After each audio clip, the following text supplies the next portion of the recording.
Good afternoon, America. Welcome to Lessons from the Front, sponsored by Carry the Load. I am your host, Todd Boating, and have another couple great guests on tap for today. And these guests are not just great Americans in the sense that you're going to find out about, but they are great Americans in what they do well beyond their daily lives. And that is Frederick Frazier, who is representing Assist the Officer out of Dallas, Texas, and Amber Helms, who is with Heroes on the Water, one of our both very long time partners of ours as nonprofit partners. And that's one of the things that we do here that's a little bit different at Carry the Load.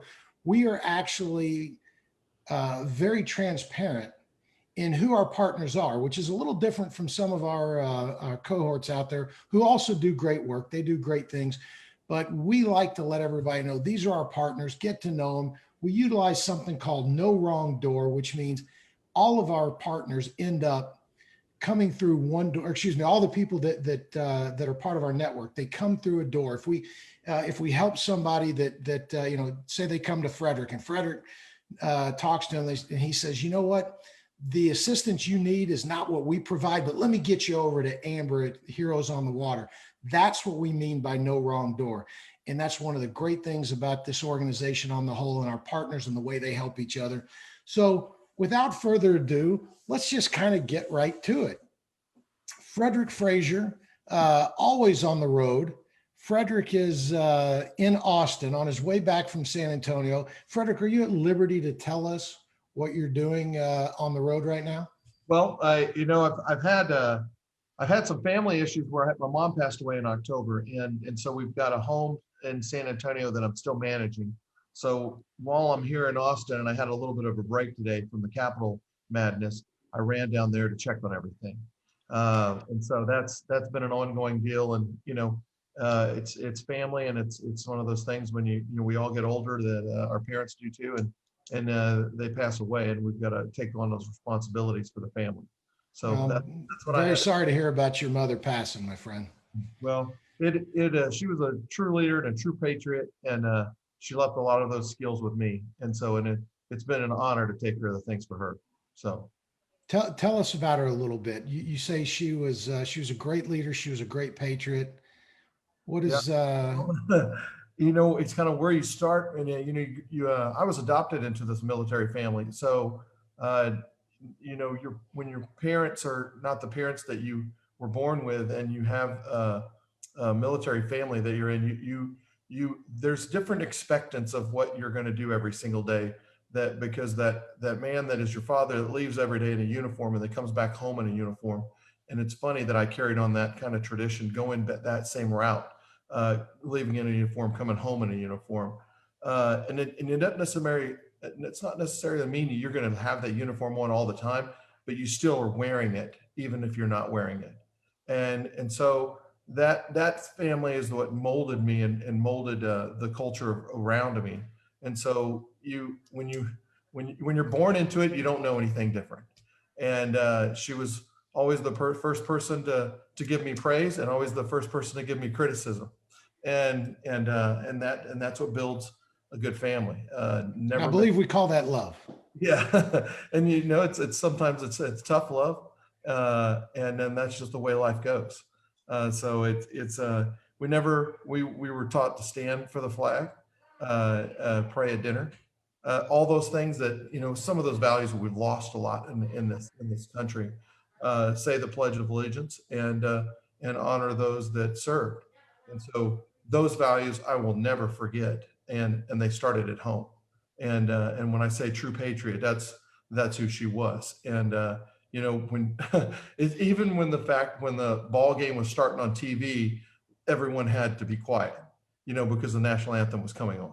Those traditions still happen in my house, and I'll even see my 9-year-old standing there, like he's at the game, and I think that's so unique, that you have that happening from a generation to another generation, and Lock so that attention. I love yep, it. yep. And Amber Helms, you are no stranger to the life that Frederick was describing. I don't know if you were raised in it, but you certainly married into it, did you not? I certainly married into it. I married my high school sweetheart straight out of high school. He did 20 years in the Army, so I was a military wife, followed him all around the world. So I am fully aware of uniform on, uniform off coming in. So And so were you guys married before he went into the military? no, he had already been in 2 years. He'd already done his basic AIT and then a year of his first duty assignment, and then which was in Germany. So we got married, and 18-year-old Amber went on an airplane to Germany to be with my brand new husband. So mom and dad, left them in tears at the airport. So oh my, and no cell phones then. Yeah, now as a parent of a 25 and a 23-year-old, I can't even. I don't know how my parents did that, but you're 18. When you're 18, you think you can just conquer the world. See you later, bye. Well, we used to have a saying in the Marine Corps that was, if you think it's tough being a Marine, try being a Marine's wife. and Frederick, you laugh at that, but I have to, to kind of shift back to you for a minute, where I got to believe, and I was arrogant enough to think that, that just applied to the Marine Corps. And obviously, it doesn't, but I never thought about it from the perspective of the police department. And you made a comment years ago, for those who aren't aware, our nonprofit partners, we bring our partners together every year, and we have, a little bit of a gathering and a brain dump. And we were talking about PTS and all the PTS that everybody was dealing with. And obviously, Amber's group deals with that a lot. You made the comment about how a lot of these guys would leave the battlefield, end up in the police department or the fire department without ever treating the PTS. And now they've just compounded a problem because you guys are fighting a war daily. I mean, heck, all we got to do is look at what just happened in Colorado. Absolutely. Yeah. And it's still happening. We had a individual that we helped out yesterday, getting him into a treatment facility, and we had to go back. You kind of have to unpack a person, right? And you unpack them by going, well, how did it get to this level? Well, he was ex-military and came in the department. That the psych services do what they can, but there's a lot of things that start the trigger mechanism when you become a police officer and you're doing the daily grind. Jumping out of the car, doing all the things that happen, your adrenaline dumps, all those things are multiplying constantly. And, they happen in the military as well, but they just don't happen every single day. And when you get these young officers that come from the military to the transition point of going into police work, the moment they come out of the military and they go into an academy, it's like hell week all again for 9 months, so they're basically being retrained to be a civilian police officer, if that's what you want to call it, but they're going through a boot camp for 9 months. And for 9 months, they're treated like crap, and they're basically putting their bodies to the max. And then they go straight from there to training on the street. And from there, that world changes because, we don't go to the nice parts of town. We're normally sent to the southern sectors or the sectors that need the most help. That's the most officers. And those areas they're very fluid. There's lots of action, lots of shootings. We had the most murders in our history last year. Well, those don't come by accident because we have all those murders. That means we had that many shootings. We had more than that shootings and all the other calls that happen along the way that are very traumatic. And we're short officers, just like many departments are across the country. So the officers are taxed to do all that work, double with less, do more with less. I think that's a military saying as well. You just, whatever you have, you make it happen. And so that mindset it never has a chance to slow itself down or to gain back what it needed to heal itself. And those of us who've been through like any of the mental health training or the Brain Institute training, any of those trainings show you that we have to pull back from the daily, not listening to the radio, trying to slow ourselves down, doing things that our mind can slow down to, well, they don't have that chance. And because they're coming from military straight to police work. And then all of a sudden the implosion inside happens. And that's what ATO does. And like Heroes on the Water, all of us have a function that we try to figure out how to help these guys and get them better. And just like the one we did yesterday, getting him to the treatment facility where he needs to relax. He needs to unpack himself to where he can fix some of the things that just have never stopped going for him. Yeah, and when you start talking about unpacking yourself, the visual that comes to mind for me personally is we're sitting in an airplane, the plane's in trouble, the oxygen masks fall. And I always, it never really made sense to me growing up. They say, please put your own oxygen mask on before you help somebody else. That's when you talk about unpacking yourself, that's the visual that I always get, is that we have to take care of ourselves and make sure that we're okay before we can focus on everybody else. And it does a police officer, and I've heard you say this before as well, and not in these words, but it does a police officer no good to get out in the community and try and take care of everybody else and help them and protect them if they're not in the right frame of mind. It doesn't. It could start with the simplest interaction with a vehicle stop or a call to a home. Anything that's just the trigger effect is waiting for that time bomb, and we all are walking time bombs. I mean, there's certain things that make us unravel, and when you have that in a stress situation that officers are put in. I'll give you an example. When we had the George Floyd riots were happening, I worked 26 days for those riots. 26 days. I told this story at the Capitol yesterday, and people never understand what it's like to work a riot. And the first 2 days, we had 11 squad cars burned. We had millions of dollars in damage to our downtown, completely destroyed. And it was like everybody was against us. It wasn't just the folks that were coming downtown. We had city councilmen, we had commissioners, we had congressmen, we had congresswomen, we had all these people coming out of the woodwork, and they were marching with these individuals that were destroying these towns. Well, Dallas was just the same. We had council members that were marching with these people, and they're attacking our officers like you've never seen it, and you can't describe it because you'd have to be in it, and it's a complete war zone, and you're trying to do your best to keep everything under control. Well, I'm going to tell you right now, there's 3,100 officers on the police department, and when you have 50,000 people in a downtown area that wants to take it over, they're going to take it over because you just don't have the numbers. And we had an intersection where we had already got a squad car burned, and they had poured the gasoline on top of the squad car with 2 officers in it, and they hadn't lit it yet. But before we could right when we got them out, they lit that squad on. So we cleared it.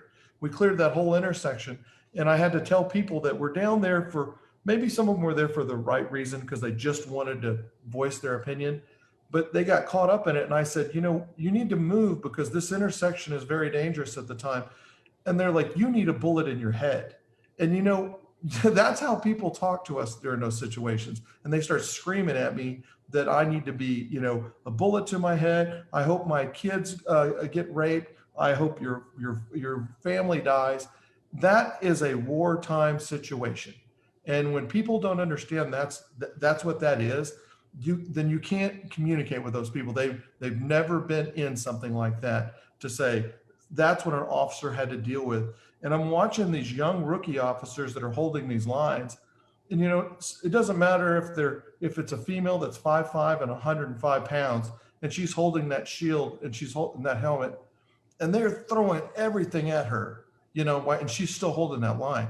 And she's not holding it just for her. She's holding it for everyone there, and she's holding it for the city. She's holding it for the country. But these people want to go through that line. But she's holding it. So when she gets off work whenever that shift's over with, or whenever that incident's over with, she's now got to unpack all that of what these people were trying to do to her. And she knows that that's the society that she's protecting at the same time.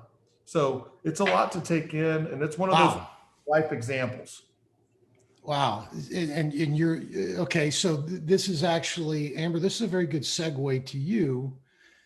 You know, everything Frederick just talked about, and now he comes home as an officer, and at this point he's experienced way more than these rookies that he's talking about. But he comes home and now he's got a loving wife who's there to be with him, but she's never been through any training on how to handle that. Nope. And if she has, it's certainly nothing that you know that the departments have put together, because that's not where the funds are allowed to go. So Amber, from the standpoint of somebody who's at home waiting for that, how do you handle that? How do you address that? It's difficult because normally they can't come home and tell you what they experienced. So you don't even get the full story. You don't understand why they're grumpy, they're moody, their fuse is very short. They're hyper vigilant. You know, you go to the restaurant and you know that somebody drops something, and they're ready to fight, ready to go, and it's very difficult to, as a wife, to or spouse, to handle that. Absolutely. Yeah, you just did it. So how would you, you know, and I can tell it is actually a little bit of a challenge to talk about that. Mm-hmm. But how would you say, Amber, that has prepared you for Heroes on the Water, knowing that these guys are coming to, I mean, you know, you've seen the effects of it. You know, you just described it, dropping a knife in a restaurant and reacting to it. You know what they're dealing with. How did that prepare you to help these young men and women at Heroes on the Water? Well, I can tell you that in my experience, I knew that when my husband would go fishing, it took the stress seemed to melt off. So whether it was on the bank, in a kayak, in a little boat, it didn't matter. I noticed that years and years ago when my boys were very little, that if he would go fishing for a couple of hours, it just seemed to reset him a little bit. It didn't solve everything. All of those things were still going on in his head. But I noticed that for my husband, fishing made him focus on something that quieted the rest of his mind. And so way back when we were at Fort Bragg, he would go out in a little boat, and then I'd get the boys up for breakfast, and we would drive to the little pond, and we would meet him and get on the little boat. And it made the biggest difference. And so I knew for myself that I needed to make this happen as much as I could. And that segues to when he went and got the kayak, 2008, 2009, somewhere about there. And that's how we found out about Heroes on the Water. So tell us a little bit about Heroes on the Water, and what's the mission, and how do you translate what he experienced into that experience for these young men and women who need that reset? How does it work? So Heroes on the Water was founded in 2007. Several folks, including Jim Dolan, the founder, went out. God rest his soul. Yeah, God rest his soul. And Miss Daly. They went down to Brooks Army Medical Center in San Antonio and decided to start helping some folks, thinking about the fact that this was something that they could do. This was something that soldiers who were going through the therapeutic program there at Brooks Army Medical Center could get in a kayak and go out for a little bit. And on one occasion, they took a gentleman out who had a TBI, pretty bad one, and he had a stutter that he just couldn't seem to get a handle on. And they met him at the shore, got him out on a kayak, went fishing, come back in, and they're walking back over to put everything up. And the gentleman walks up and he just starts talking. Did you see this? And did you see that? And I caught this and I did this and I can't believe I did this. And everybody stopped for a second and looked at him. And it took him about 30 seconds of explaining the story that he realized and caught himself and said, I didn't stutter. I just said all of that and didn't stutter. And he said, I've been at BAMC for 2 years going to therapy after therapy after therapy, and they couldn't help me. God, that gave me chills. And you guys just gave me hope. And that was all it took. I heard that story and decided I've got to do whatever I can, knowing my experience with my husband and knowing the experience with other folks. We've just got to give them a reset, give them some time on the water. If you've never been in a kayak, it is a completely different experience than a boat. You're right there sitting at the water level, just it submerses your whole body in every move. Nature makes a difference. Nature will heal.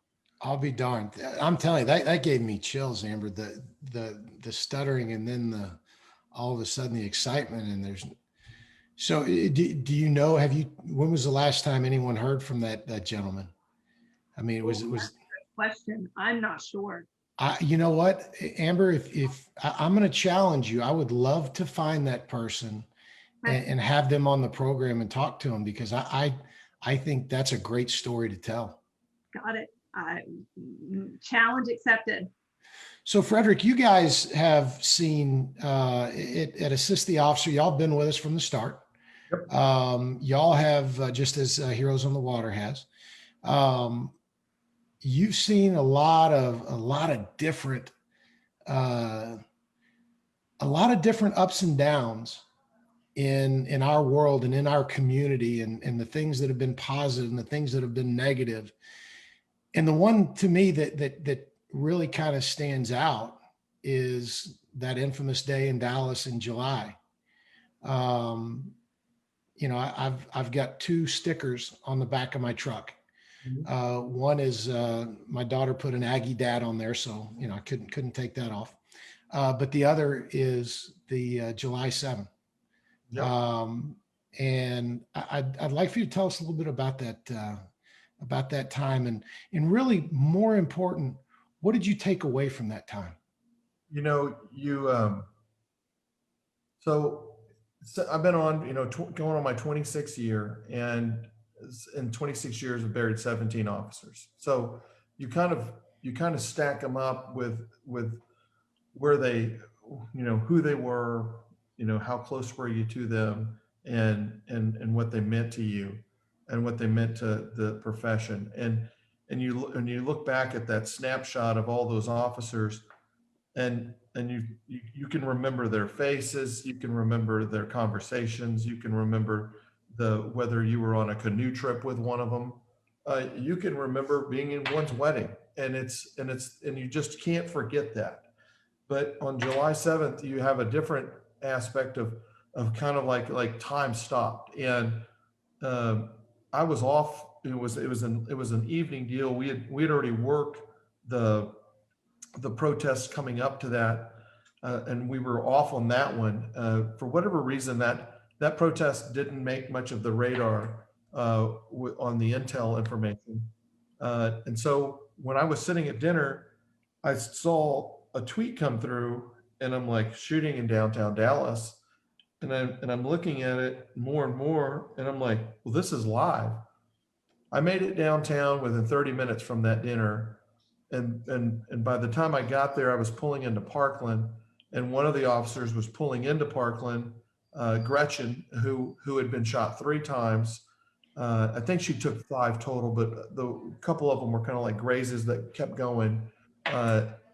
And she was pulling in with a squad car, and it was completely shot up, and had the back tires were gone, and she had one of our dead officers in the back seat. So she was the one driving.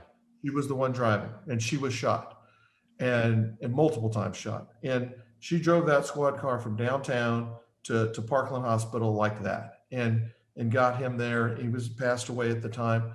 And I got there when Michael Smith was sitting in a chair, and Michael Smith had a few rounds taken into the chest, but he was talking and breathing, and they were taking him into surgery. and his wife walked in. We had the conversation. I told her that I'd spoke with him and that they were taking him into surgery. And I think we both felt really good about that at the time. But then within, 15 minutes or so, they came down and pronounced him dead, because when they opened him up, the wounds were just too much. And so you have that situation that just kept going on through the evening. And like even Lauren, Lauren fought for forever. He was at Baylor Hospital, and Lauren was a monster. I mean, he was a big man. I mean, people think I'm big. This guy was a big man. And I mean, he was like a walking door. And when Lauren was fighting and he had gone through a second surgery, and they just could not stop the bleeding.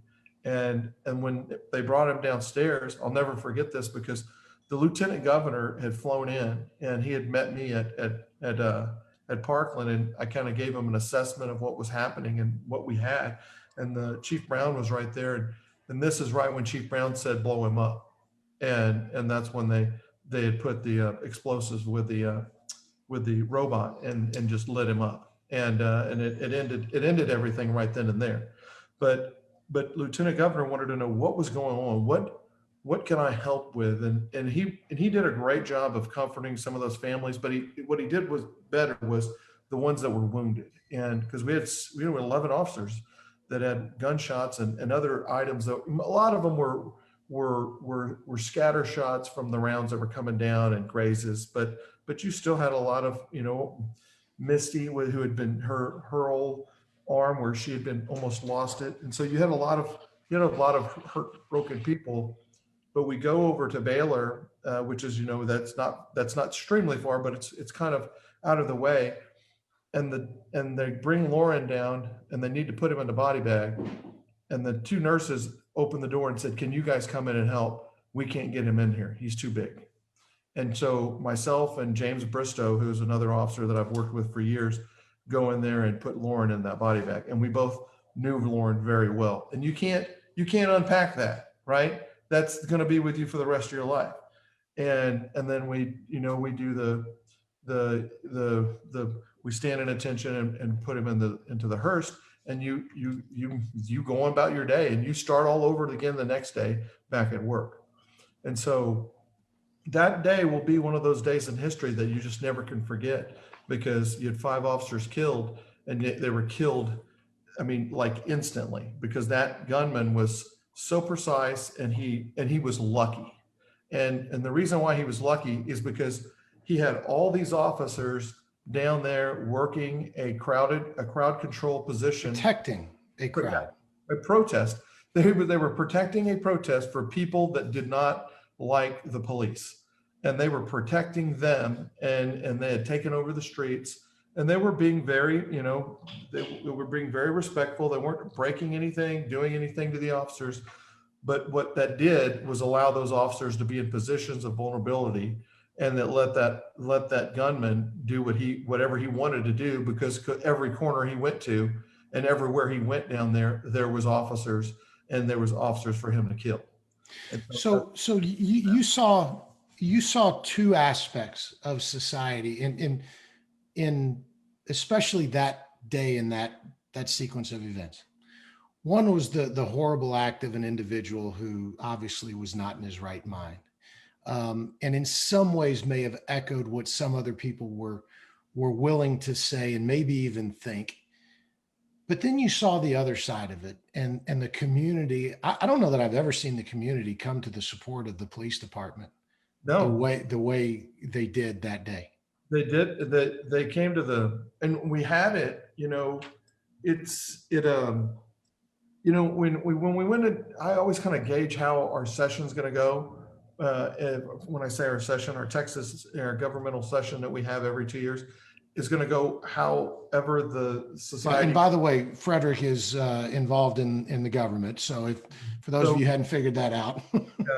So myself and others, I do, legislation for officers and what officers' needs are. And so the day-to-day grind down here at the Capitol, we are people of resource to do testimony or to figure out what bill is going to be a great one. And I'll tell you, one of the bills that I designed years ago was the vest bill, to where all of our officers that were killed on 7/7 were shot with an AK, with a seven. That's that round is 300 really round. So we didn't have anything at that time to protect ourselves with. So I just want to make sure that the listeners, viewers understand.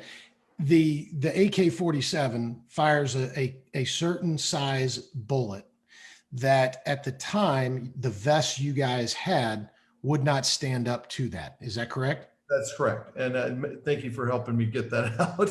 Sometimes it's not as easy. And so I'm a lot smarter than I look, Frederick. You are, Todd. and then so I had went to most of our manufacturers that make our vest and said, what vest do we have that's a day-to-day vest that will stop a 308 round? And because that's pretty much the highest caliber round to be able to wear a vest that comfortably that you would stop. And they're like, we don't have one. We don't have one yet. And then we saw what happened in Dallas. I said, somebody has to have one.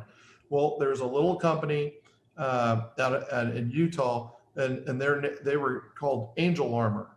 And so they made, which was funny, is the father and son designed OtterBox. And so they came up with a solution to weave the plastics together millions and millions of times, and that would make this plastic, and then your armor would only weigh a quarter, if not a tenth, of what the armor would wear if you had to wear a big heavy vest. So I brought several of the samples back with me. I brought it here to the Capitol. I showed them, look, we need to have this stuff is really expensive. These departments can't pay for it. We need the state to step up and help. And that's when we came up with the vest bill, SB 147. And it came out to be one of the best bills, because now every officer in the state of Texas can have the armor on and you don't even know it, because he can look like he's wearing his regular vest, but the rounds that those officers were killed with will now be stopped. And so I'll be darned. I didn't realize that you were that instrumental in that, Frederick. Yeah, and it's those kind of bills, those legacy bills is what I call them. Those legacy bills, when you leave them behind and you fix something, that was broken. And every session I try to come up with a legacy bill. This session's a little different because we're in an epidemic. We just had a whatever everyone wants to call of our energy crisis with our snow, and we're in a recession. So we're trying and we're coming off some of the biggest protests in the history of law enforcement. And so what we're trying to do down here is play a lot of defense. And the one bill that I'm working on that's extremely important to the officers is the defunding bill. And so we're cities that try to defund law enforcement, and their cities, just like Dallas did with the morons that sit on that council that all made those votes. And so what we can do is take their sales tax. So if they take the budget out of what they want to defund the officers, like they did in Austin, which was a huge hit immediately, then the government, which is the state, can come in and hold their sales tax and put it back into the public safety. And so that's a bill. We just had it up today. It's SB 23. It's a great bill by Joan Huffman. I'm hoping that it just walks its way right through and we get these cities scared and they start listening. Well, anything we can do, obviously, to protect those who protect us, to take care of those who took care of us, is a good thing. Yep. And then I don't want to go on a tangent on all the governmental stuff, but those are instrumental of how because what happens when you create a bill that fixes things, or you create a bill that is going to a momentum builder, and a defunding bill and a vest bill, all those bills are momentum for officers. They see that somebody actually does care for them. There's somebody else.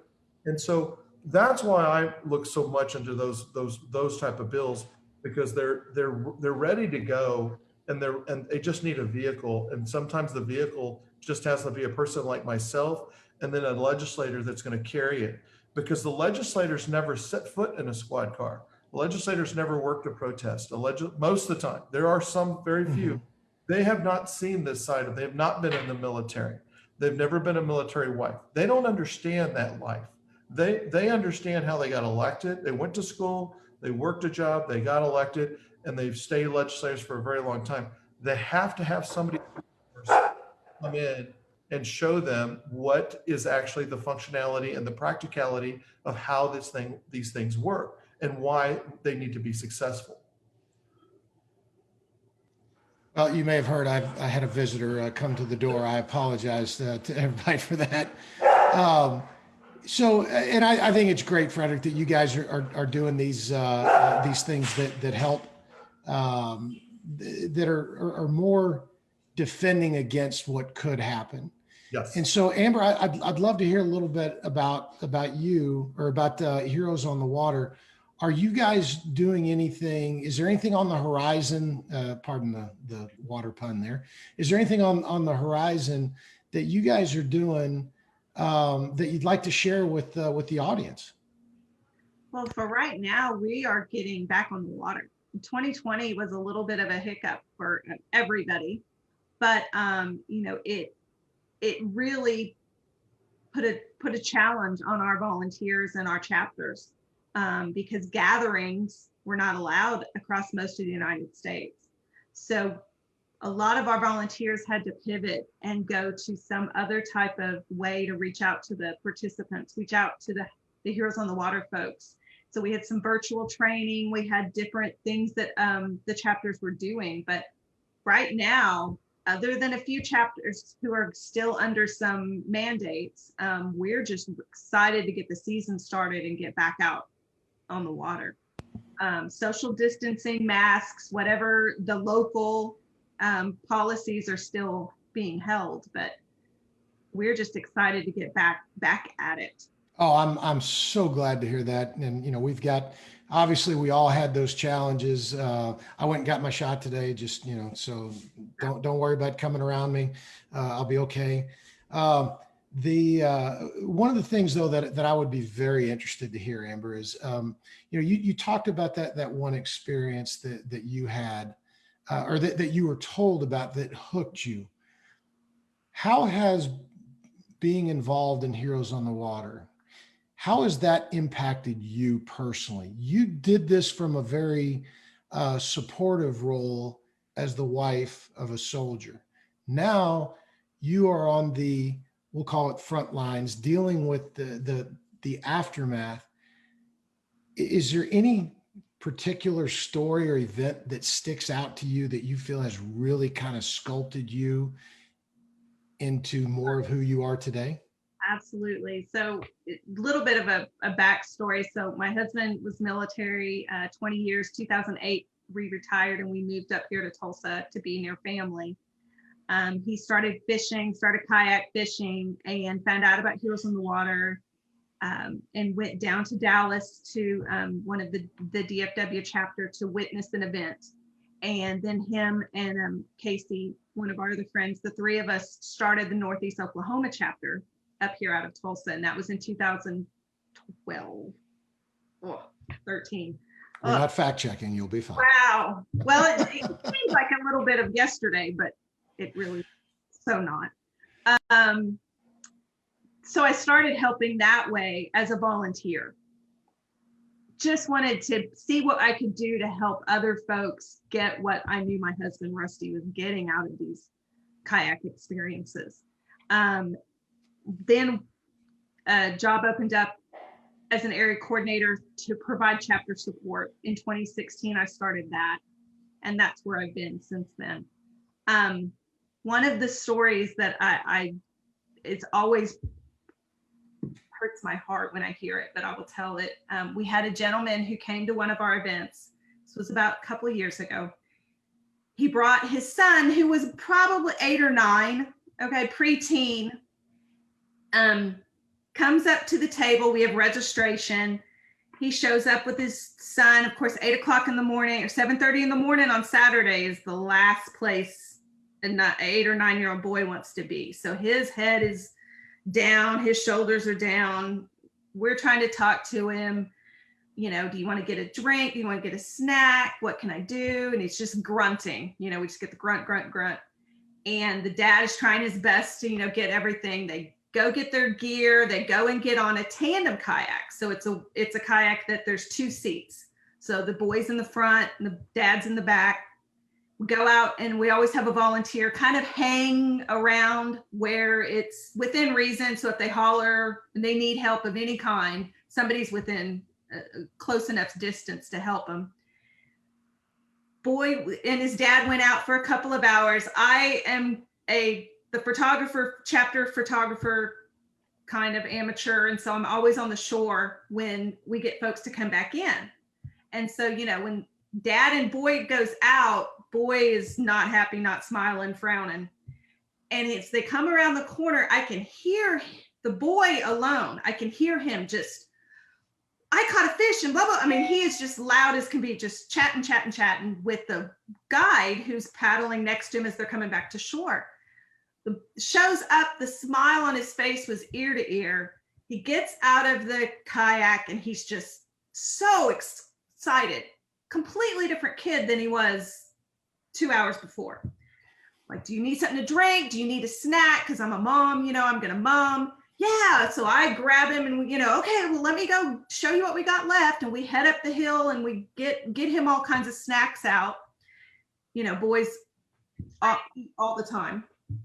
And the dad pulls the volunteer, the one who'd been out on the water with him for a couple of hours. And he said, with tears in his eyes, "Thank you." And the volunteer said, "Well, of course, you know, we're so glad you came, you know, we're glad to help." And he goes, "No, you don't understand. My wife and I separated about 3 weeks ago.